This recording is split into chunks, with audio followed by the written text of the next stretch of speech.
Every January, the ritual resets. The clock strikes 0.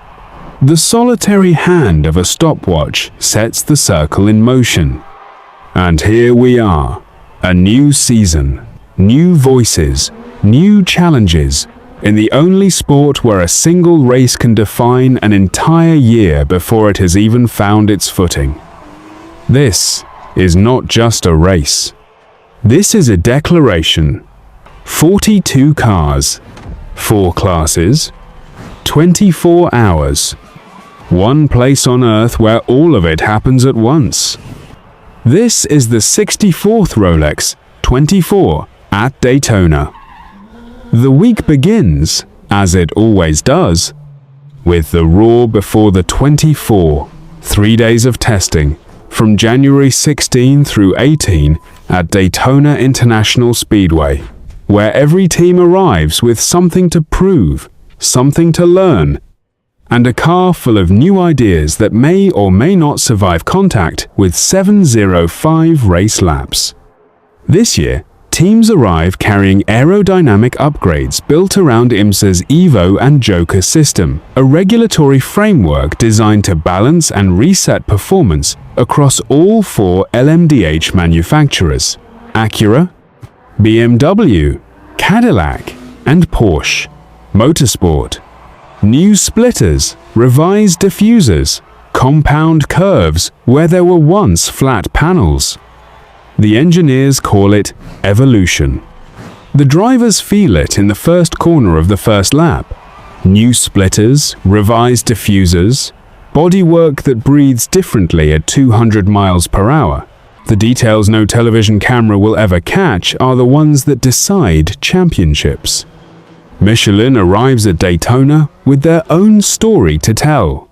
The new Pilot Sport Endurance tire debuts here in competition for the first time, and it carries something no racing tire in IMSA history has carried before: a 50% renewable product composition in the GTD class. The tread pattern is raised, not recessed, engineered to build heat faster, in a series where tire warmers are banned outright by regulation. By every driver report coming out of the raw, the compound delivers. Warm nights will mean medium tire selections across nearly the entire field. The science works. Also new to the 2026 grid, Belgian powerhouse WRT, now running BMW in the GTP ranks, and Porsche fan favorite Manthey, a name so woven into the fabric of the 911 that hearing it spoken in the Daytona paddock makes veterans stop walking and listen. European pedigree is flooding into IMSA, and this season, those teams come not as visitors, but as competitors who have been watching, waiting, and preparing, qualifying hands out its first plot twist before the race has begun. The No. 31 Wayland Cadillac, driven by Jack Aitken, sets the fastest time in GTP qualifying, but the car fails post-qualifying technical inspection, found in violation of rules governing skid block tolerances, and is moved to the rear of the GTP grid. As a result, the number 93 Meyer Shank Racing Acura is promoted to pole position. Inside track news. In GTD Pro, the number 20, Paul Miller Racing BMW entry also has all qualifying times disallowed after being found in violation of tire camber rules, sending it to the rear of its class as well. Inside track news. 2 championship caliber programs, the Cadillac chasing an upset, the BMW chasing vindication, begin their Rolex 24 from the last row. 24 hours is a very long time. They know this. The paddock knows this. And in endurance racing, where patience is the most lethal weapon in the arsenal, last place at noon on Saturday is not a sentence. It is a starting position. The flag drops, and immediately Daytona delivers exactly what it promised. Entering turn 1 immediately after the start, a 4-car crash erupts in the LMP2 class. Inside track news. Debris on the banking. yellow flags. A reminder that in a race measured in hours, the most dangerous moment is the first one. The field absorbs the chaos and presses on. As the afternoon light flattens into golden hour and the banking catches the last of the Florida sun, the Porsche Penske Motorsport machines, the number 6 and number 7 Porsche 963S, settle into the rhythm of a team that understands what it means to run at the front for a long time without making a single irreversible mistake. The No. 7 leads, 375 of the 705 laps completed. Motorsport. That is not dominance by accident. That is execution at the highest level of sports car racing. Young German factory driver Lorin Heinrich, in his first full GTP season, shares the number 7 with Felipe Nasr and Julian Andlauer. 4 years ago, Heinrich showed up at Road Atlanta with nothing but ambition and a set of GT results that turned the right heads. Tonight, in the dark, at Daytona, he is on pace with drivers who have run this car for 3 and 4 seasons. The Porsche Junior program produces a certain kind of driver, composed, clinical, fast without being reckless, and Heinrich is the program's most visible proof of concept right now. Then Daytona does what Daytona does. Dense fog rolls across the infield and the banking disappears into grey nothing. Race control throws a full course yellow that lasts a race record 6 hours and 33 minutes, 9 cautions total throughout the race, with this one an event no one in the paddock has ever seen matched. Motorsport. The cars crawl. The drivers sit in their seats in near total darkness, unable to see the bus stop chicane until they are nearly through it. IMSA President John Doonan, visiting the Peacock pit box during the stoppage, explains the decision to keep cars running rather than throw a red flag.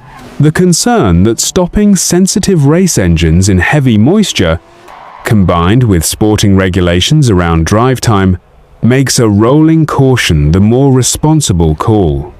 NBC Sports. The teams accept the ruling. The fans stay. Nobody goes home. When green finally flies again after nearly 6.5 hours under caution, the race is reborn with everything still to play for. With the endgame approaching, the number 31 Cadillac Wayland, the car that started dead last in class after qualifying, is right there at the front.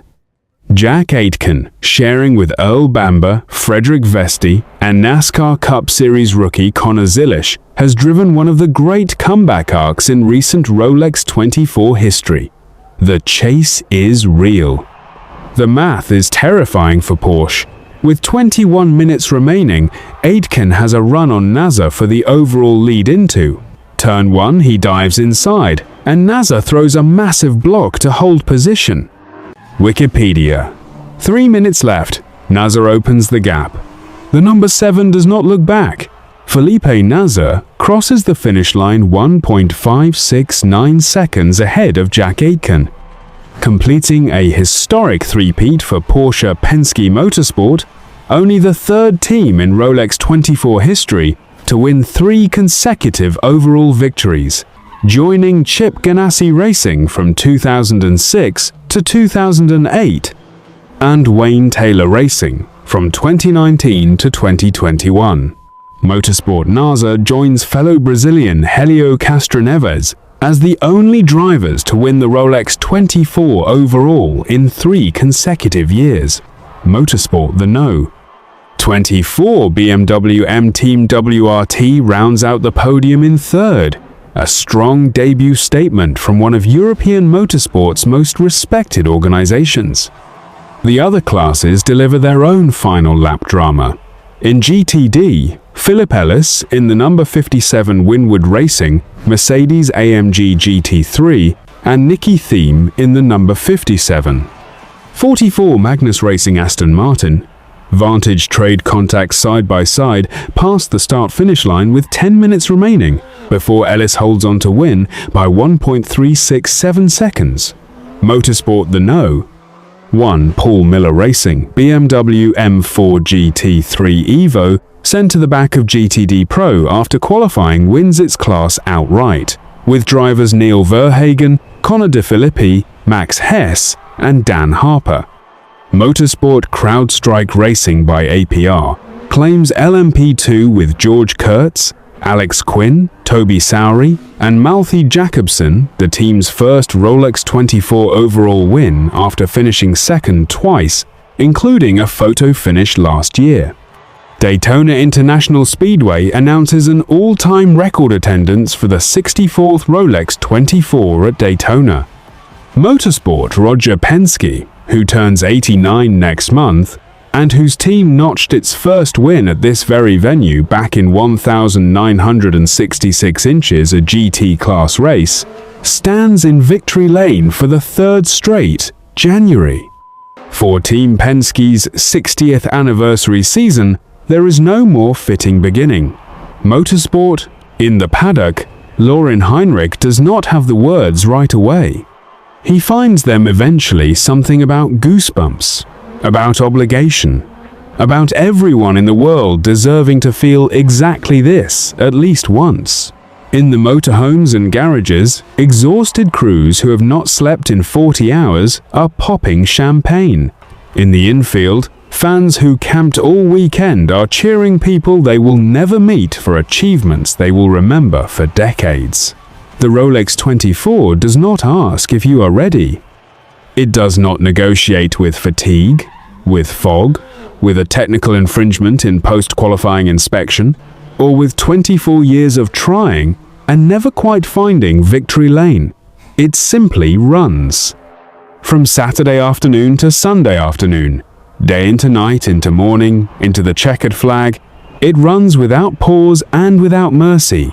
And what it produces, the records broken, the comebacks completed, the champions crowned, and the contenders humbled, is the honest accounting of who showed up and who merely arrived.